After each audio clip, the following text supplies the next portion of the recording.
This is a chat with Dan Scarbrough, Chief Commercial Officer of Stelia. Stelia's mission is to build the internet for AI, offering a data mobility platform which allows for ultra-fast and flexible scaling with access to the best compute resources available globally. Dan is a data center wizard with over 25 years of experience in the industry and various entrepreneurial ventures. In this conversation, we explore the future of the internet, the problem AI innovators face today, the philosophy of humanity, and lots more. Enjoy! So what is Stelia's mission? What do you hope to do and what do you see the future of the internet look like? Interesting question. So,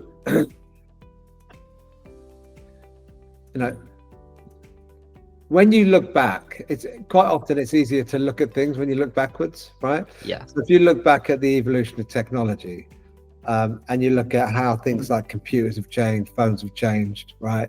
You don't really recognize the leaps that have been made over the last, number of years. Okay, so if you look back at, if you accelerate to like 20, 30 years in advance, and then you look back at the journey of what we're trying to get to, and what we're hoping to achieve, what does that look like?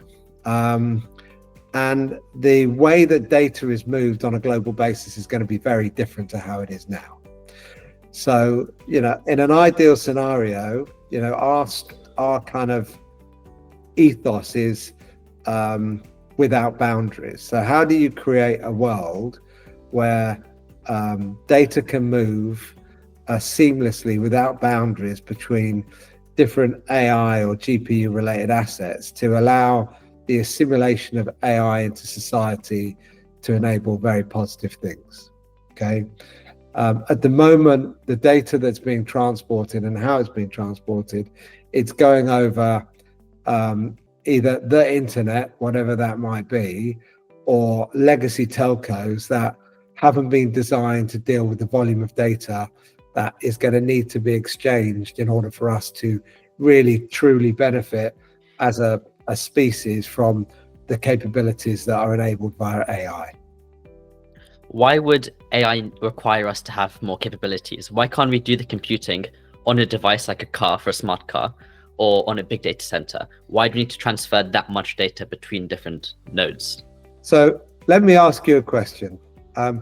What's your perception of AI? Something that takes a lot of data and spits out a concise response of some sort. Okay. So when you look at, if I was to ask you that question around the mobile phone in 1998, right? Then you would have been exceptionally excited, as I was at the time, but it was probably earlier than that, when I got my Nokia mobile phone and I was able to make phone calls, right? And I was able to communicate with my friends at the time without going to a payphone or sending them a letter, right? This is pre the advent of email. If you look at what the internet did for me in like the early 90s as well, being able to search the World Wide Web was, amazing, even though we did it over a 56 kilobit modem, right? Yeah. So when you look at AI and when you look at kind of ingesting data and spitting something out, that's your experience of AI today. When you look at the evolution of something like the phone or something like the internet over the last 20 years, and you look at the difference between even the ZX81 first computer and the computers that are available now, that transformation is going to happen at an accelerated pace that is going to squash or completely make all of those developments pale into insignificance when you think about AI. And all of that requires huge amounts of data. Data is, if anything, a currency that will enable, the evolution of AI for humanity's benefit stroke downfall to, really shape the next generation's lives on this planet. Yeah. So moving on to maybe the slightly nearer future, we'd like to ask some questions about data centers, which I know you were heavily in. Yeah, so we can do that. In terms of the nearer future, right? I don't think it's going to be that far off between you and I, right? I'm only talking about a couple of years. I'm not talking about 10, 15, 20, 30 years. I'm talking about, if you look at the way the market has evolved in the last 12 months and the change that we've seen in terms of the consumption of AI, the deployment of middleware applications that are AI related and how they're extending and looking at growing and developing internationally, they do not work on the current internet, right? So this problem exists now. This isn't a problem for the future. It problem exists now. Everything that's been done with AI to date has been about putting boxes in data centers, right? Large volumes of GPUs in data centers and training models. The world of inferencing hasn't even really begun yet. You know, the middleware applications that are based on this GPU resource are just coming out of the gate. We're at the start of a very fast changing market that is changing daily, not monthly. So, you know, the ability to deploy a ubiquitous resource on a global basis that can transport large volumes of data at rapid speed with massive functionality and security is a requirement now. You can't do that over the current internet. The internet was designed for something completely different and is broken. And and all of the data that's being transported over the internet currently is completely insecure. It's a multi-op architecture. It's either got some form of, bottleneck that prevents it from moving at the pace that it needs in order for these compute GPU-based applications to eat that data at the pace that they need. And what is this bottleneck? Because it can't be like the fiber optic cables themselves, because they're traveling at the speed of light. So what is the bottleneck?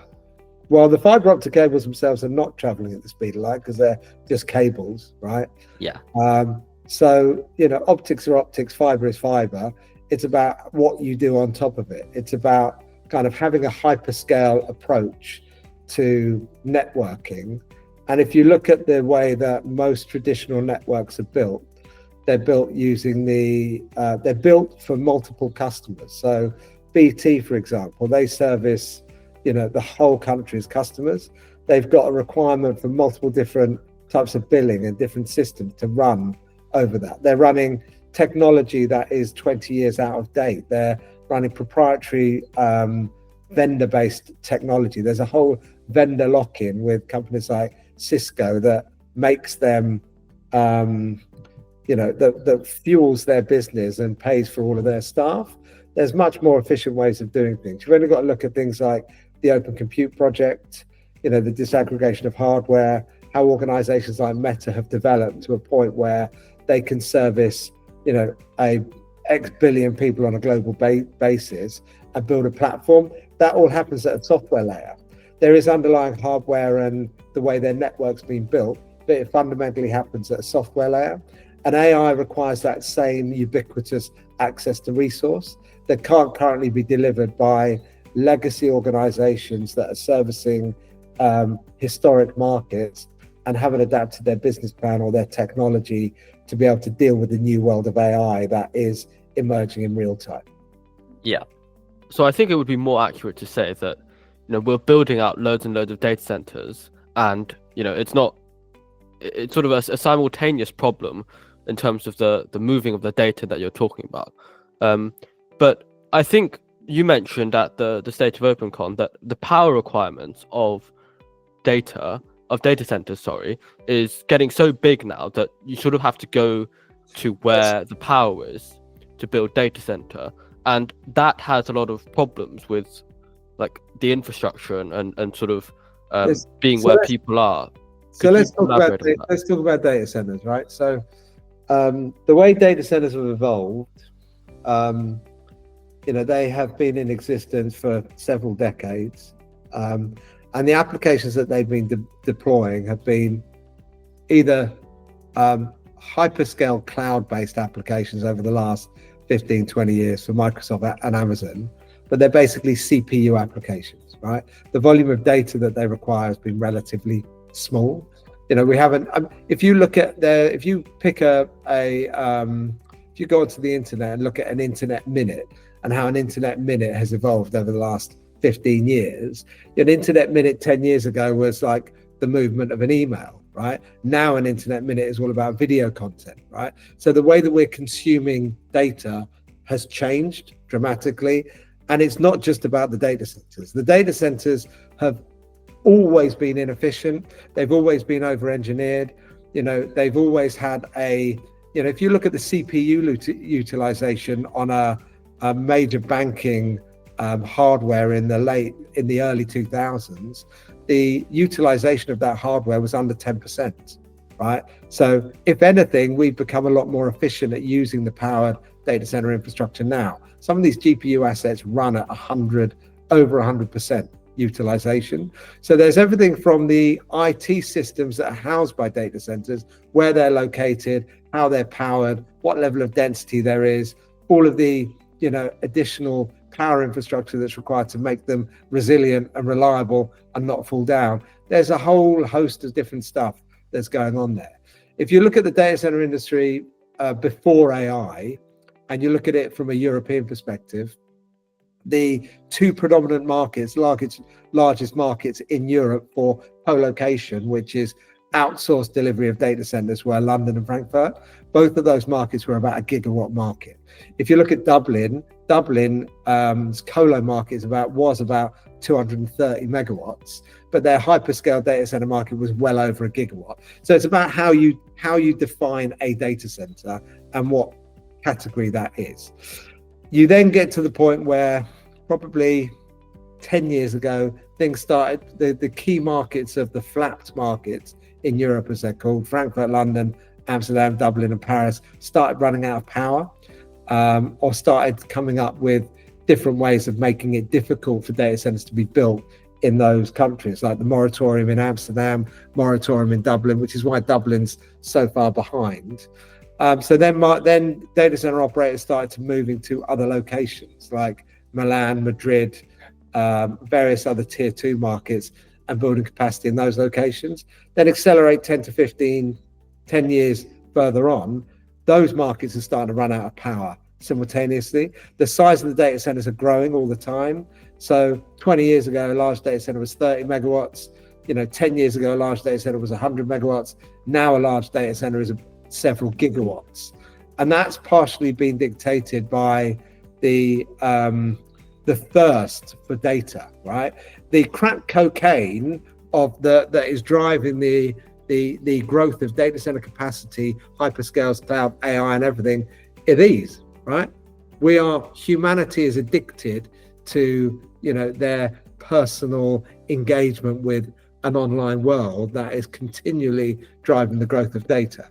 That data, there's no regulation around data. So if you go, all of these data centers that have been built, you don't know what data's in them. No one knows whether it's kind of pornography or healthcare data or banking data, right? They're all over-engineered and built to be completely 100% resilient. So the whole data center industry has evolved to be completely unregulated, and has, it's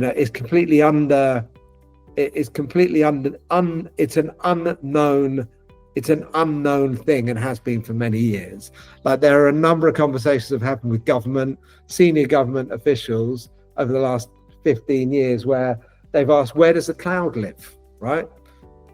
And they've been unable to answer. They've been unable to answer where the cloud lives. If you look at the education of the general public around computing and how these things work, if you were to say to them that you've got these gigawatt factories that are connected to diesel generators that are spewing out heat, and most of them are powered by, carbon-based fuel, would they continue to do it? Probably yes, because humanity as a species are only really do something about things and when it hits them in the face, right? One of the examples that a guy that I was talking to previously told me is we're like, if you look at climate change, and whether you believe it exists or not, right, the impact that it has on us today can't be felt, right? What we did with COVID versus what we should be doing with climate change are exactly the same thing. So the data center industry is morphing out of all proportions based on the thirst and the desire to deploy GPUs, right? to fuel the value of NVIDIA and to value the companies that are out there, and to try and allow us to go from chatbots to a fully autonomous, humanoid that can walk around. And that's part of human evolution. It's happened in every single sector that's ever evolved, like farming. You started digging, then you've got tractors, then you've got pesticides. It's just all accelerated into this asset class called a data center. You look at the things that are happening with the silicon that's being built and developed from other chip manufacturers that can do things much more efficiently and at much higher processing or teraflops than NVIDIA chipsets, but they don't have the software. They don't have the ability to deploy CUDA, which is a software that most AI development is going on. So there are all these different reasons for what's happening, and we've now reached a point where the market has consumed all the power it can consume right now. So I've had 2 conversations with 2 different people in the last 48 hours about they need 20 megawatts. One needs 20 megawatts by July, one needs 6 megawatts by April, right? That is to deploy GPUs for a customer to build some form of AI related resource. If it was at this time last year, you could have got that quite easily. Well, actually, it was maybe a bit harder. If it was this time 2 years ago, you could have got that capacity quite easily. Now it's just not there. And these data center related assets take 36 months to build, because of the inability to get long lead items like generators.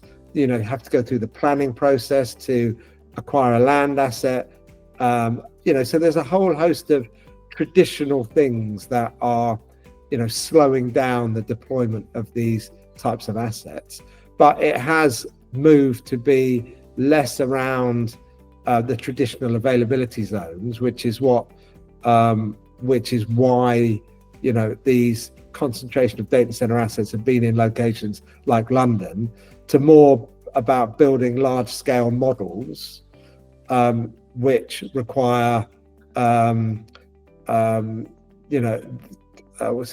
contiguous power in a single location that allows large volumes of GPUs, right? I mean, the X data center, I think, had 100,000 H100s that were deployed within 6 weeks. Yeah, that's monumental, right? That's nothing like that has ever happened before. But that's a tenth of the number of GPUs that he wants to put in that location, right? So he's looking at putting 1 million GPUs or equivalent in that location. Everything is around trying to, make things bigger and better. The AI arms race has got a little bit out of control, and we're ultimately trying to recreate the capabilities of the human brain, and to be able to synthesize what we do biologically in our head, right, across gigawatts of power and hundreds of thousands of GPUs that are being deployed, right? Now, people are making a lot of money out of it at the same time, at the cost of the planet, various different, other aspects of things.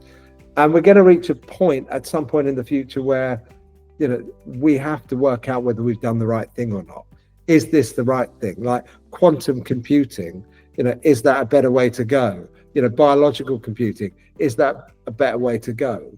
We're still just kind of in the if you look at the human species at a biological level, and how we eat and how we feed ourselves, and like the fight or flight type sensation, we are still as a species out there hunting, right? And our version of being out there hunting within this particular sector is being out there trying to find gigawatts of power and deploy hundreds of thousands of GPUs so that we can sell them to an AI builder whose entire value is equity based, right?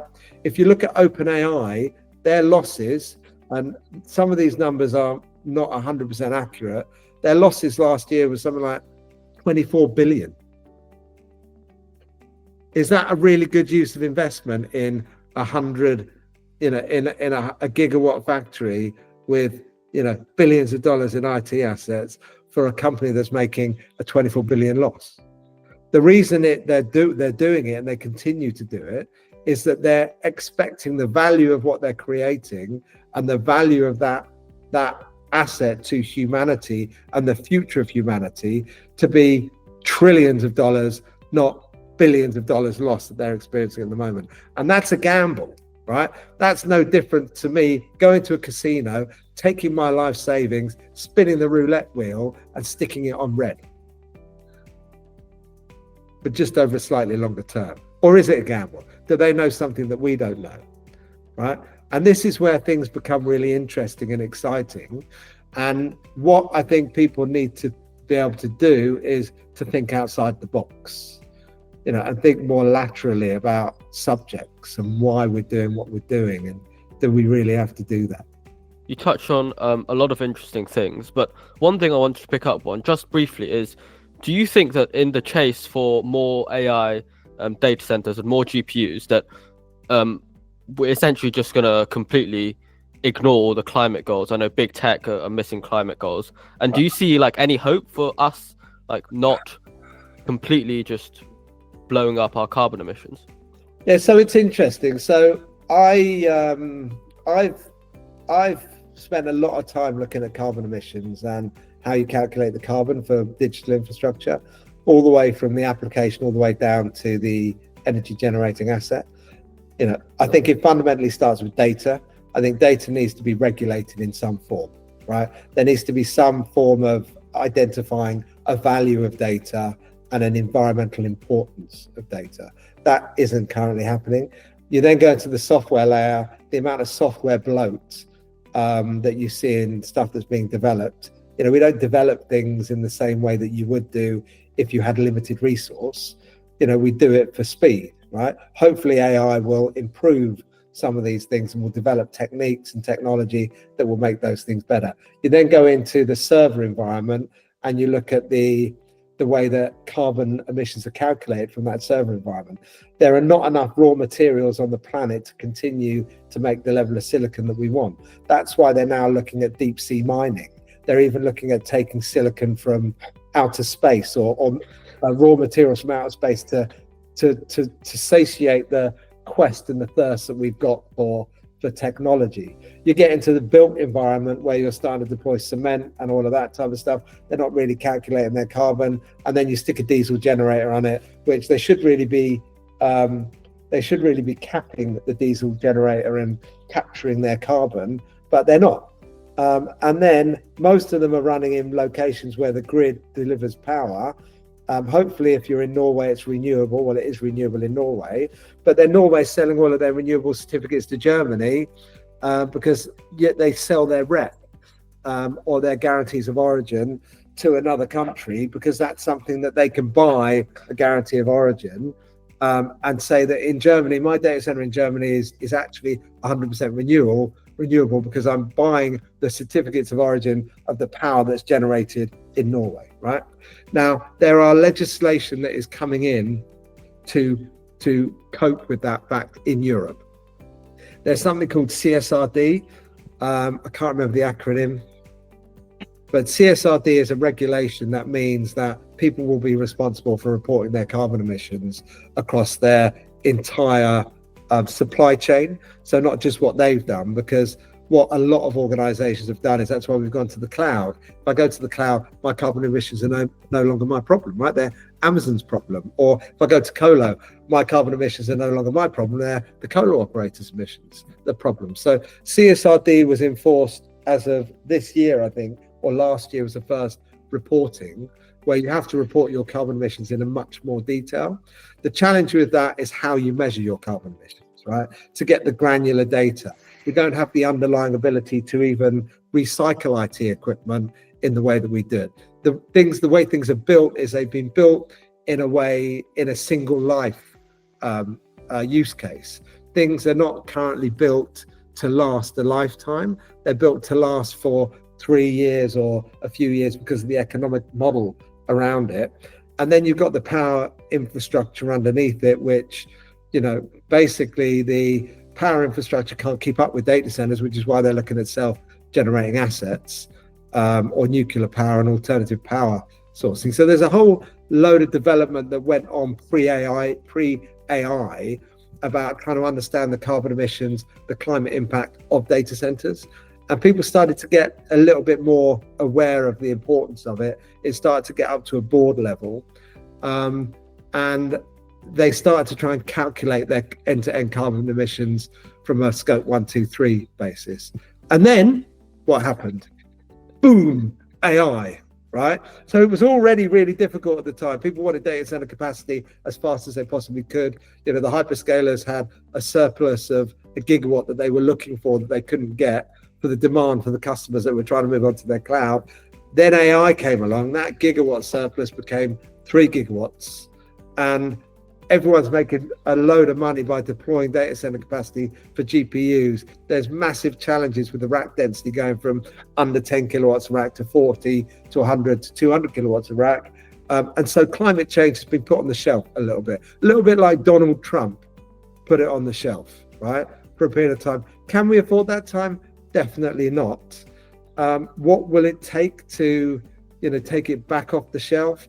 I think you're starting to see applications of how you can integrate data centers into other assets. So there are data center operators that are, as we move towards more liquid cooled and we move towards a higher quality heat, you're getting district heating systems that are connected to data center assets. You're getting kind of more of a holistic approach to integrating IT consumption into everyday world. But that's going to take time. I think my forecast is that, and I have said this for a few years now, we're at the point that we should be in. If we hadn't have got to the point where, we'd have invented the engine and the car and all of these different stuff, we've evolved at the pace that we've evolved. The question is whether, we can get ourselves out of the problems that the last couple of generations have caused, and really the only way of doing that is going full in from a technology perspective. So there are two concepts. There's one called ecocentralism, one's called technocentralism. Ecocentralism implies that the planet will heal itself. That's not happening, right? Technocentralism implies that technology will compensate for man-made environmental issues in some way, shape or form, right? We as humanity are not capable of doing that, but hopefully the next intelligent species on the planet that we're witnessing the birth of with AI will be able to sort the problems out that we have created. And that's the big gamble, right? And that's the big gamble that we're taking with humanity right now. On the note of distributed computing, a company like Deep Green, they're trying to put a computer in everyone's home and use that heat energy to heat their house. But do you see this ever being a significant proportion of the total amount of compute that humanity has? Or will it always be relegated to a small subset? So in terms of Deep Green, one of them they had two sides to their business originally. One was a domestic offering and one was more of a decentralized offering, right? So the main thesis of Deep Green was they're a great bunch and I really like them a lot, right? But their main thesis was to go to things like swimming pools and to take the heat from a GPU and use it to repurpose against swimming pools. And at the time, the councils in the UK were closing down swimming pools because they couldn't keep them hot. So it's a great solution. And they've got a significant number of sites around the UK that they're looking at bringing immersed or some form of heat generative GPU or server asset to heat a swimming pool. I think it's great. I think it's the future. And if they could do it at a large scale, I think they will be very successful. And they've recently raised capital from one of the big utilities. And there are a number of the utilities out there now, which we're working with or indirectly working with, that are doing the same thing. They're taking power generating assets or district heating assets, or looking at how they can take a compute and use it as some form of battery or heat generating asset to augment something else. And that's really the one future that will help us. There's another company called Edge Nebula, and they're looking at taking underutilized real estate assets and putting data centers in real estate assets, connecting them using us so that their non-contiguous capacity becomes contiguous.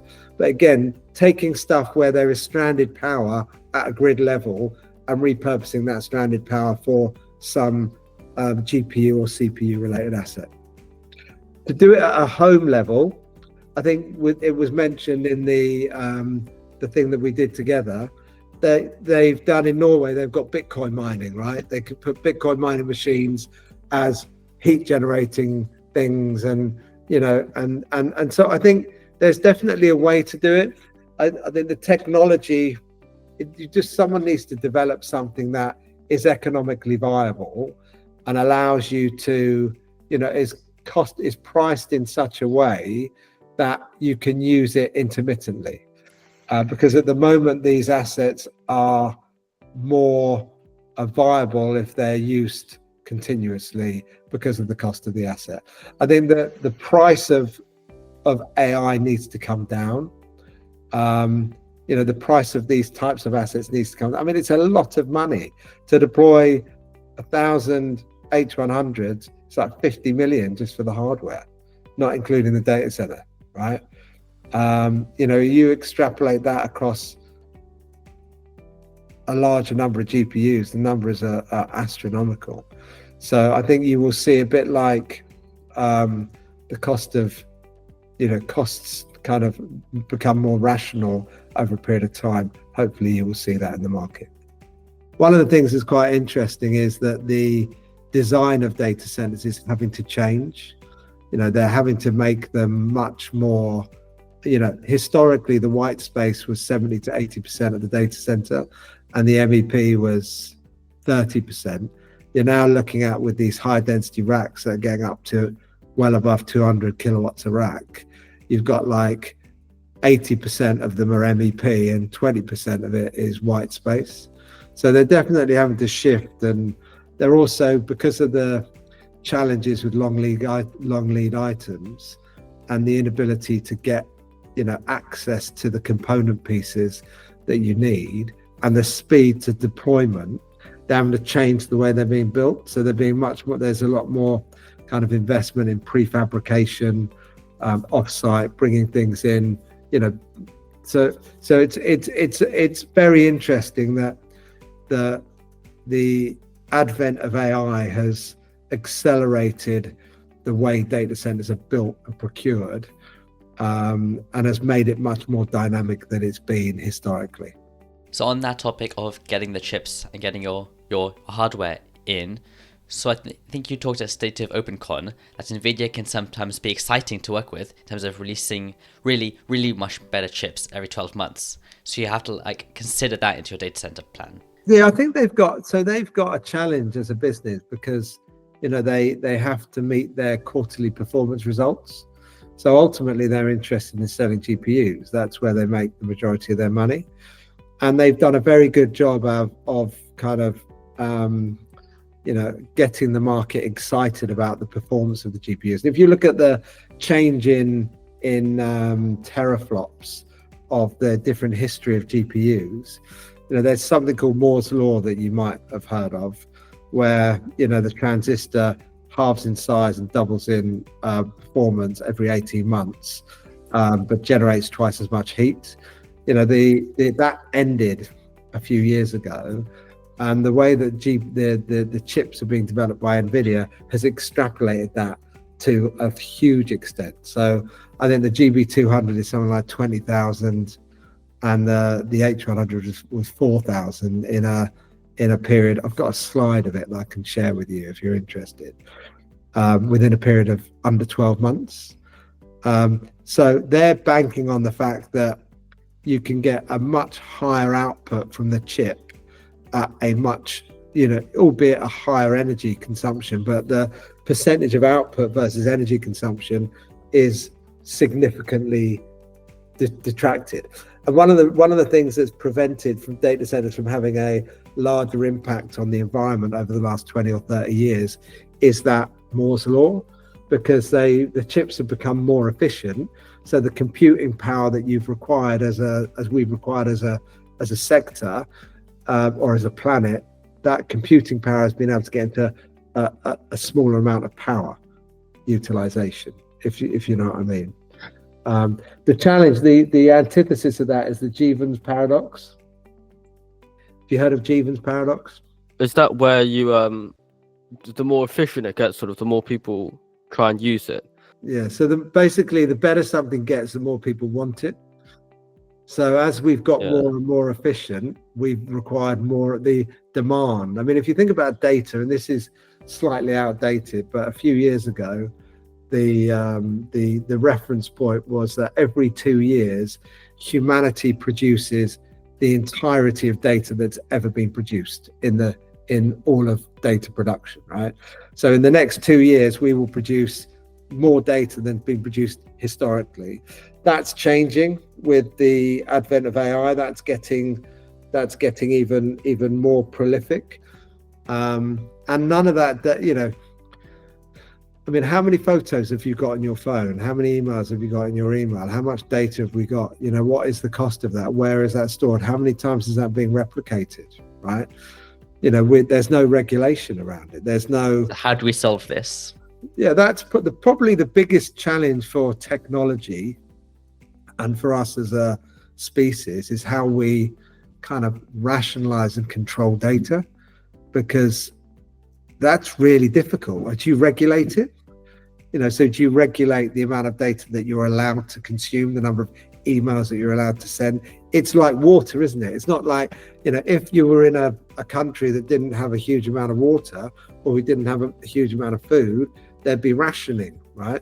There's no rationing of data. There's no qualification or kind of way of importance of putting data in order of importance. So, you know, there needs to be more thought given to kind of what is sitting in these data center assets, what is sitting on this hardware. You know, there's no obligation to... It's like, imagine if you had a hotel, right? But anyone was allowed to come. You didn't know who was staying in the hotel rooms, right? You could have anything going on in any of the hotel rooms, but you don't know about it. That's really what a data center is. You know, you lease the power, and you put in your own IT hardware. There's no controls, or there's no regulation. There's no, you know, there's nothing to prevent you or make awareness of what is going in that site. But it's still got the MEP infrastructure around it. It's still, you know, got diesel generators that are running. It's still got UPSs in it. So then I think over a period of time, if you look at things like law or accounting, it's become more standardized. There's become more best practice. There's become more regulation around it. And as we evolve technologically over the next, you know, few decades, you will see kind of more regulation and more understanding of what is going on at a technical level. The thing that changes it slightly is that, you know, we've gone from being domestic to international, right? So, you know, even though we live in the UK, technology is everywhere. We've got GDPR, which helps to a certain extent, but it still doesn't, you know, the regulation on the internet on a global basis is quite challenging. So it's interesting. One final question. Go on then. It's a bit of a moonshot one. So humanity, like thousands of years ago, when we were hunter-gatherers, we were all very happy. We only worked 25, 30 hours a week. We were community oriented. But then as farming came along and now technology, we're all much more stressed overall. We work harder and we're more individualistic, or we care a lot more about our family and not society. Will AI, or could AI change that? Could it bring us back to those hunter-gatherer days? Have you read a book called Scary Smart by Mo Gawdat? Nope. So I would read a book called Scary Smart by Mo Gawdat. So the opening of the book starts out that there is a clearing, and there's a group of people sat around a fire chatting in a clearing, right? Yeah. And he gives two scenarios. One of those scenarios is that group of people are hiding from the machines. Humanity's been wiped out, and those people are sat there hiding from the machines. right? And that's the last of our species, because we've given birth to a higher intellectual, being that is now occupying the earth. So we've given birth to what is going to be the next generation of species on the planet Earth.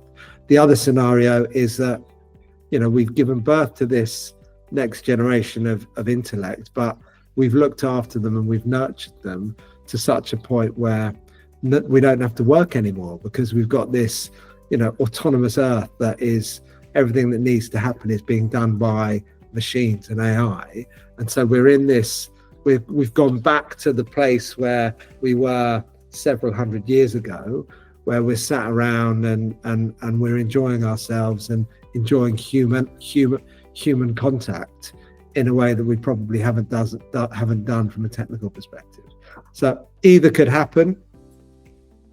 His argument, which I would tend to agree with, is we are responsible for their AI as our child. So it's humanity's child, and as you bring up children, they can either turn out really, really well or really, really bad, depending on the parents and how they bring them up. So humanity's responsibility is to bring up AI in a responsible way, that it does the right thing. It helps us combat things like climate change. It helps us combat disease. It helps us combat hunger. And it doesn't look at us as a species that we have destroyed the earth and we're doing something we shouldn't be doing, and that we're not unnecessary for the future of the planet Earth. Thank you very much. Take care. All the best. Bye. Bye now. Bye-bye. Thank you for listening. If you enjoyed the conversation, please like and subscribe to Wafflebite. You can find out more about Dan and Stelia through the QR code on screen or the links in the description down below. Bye.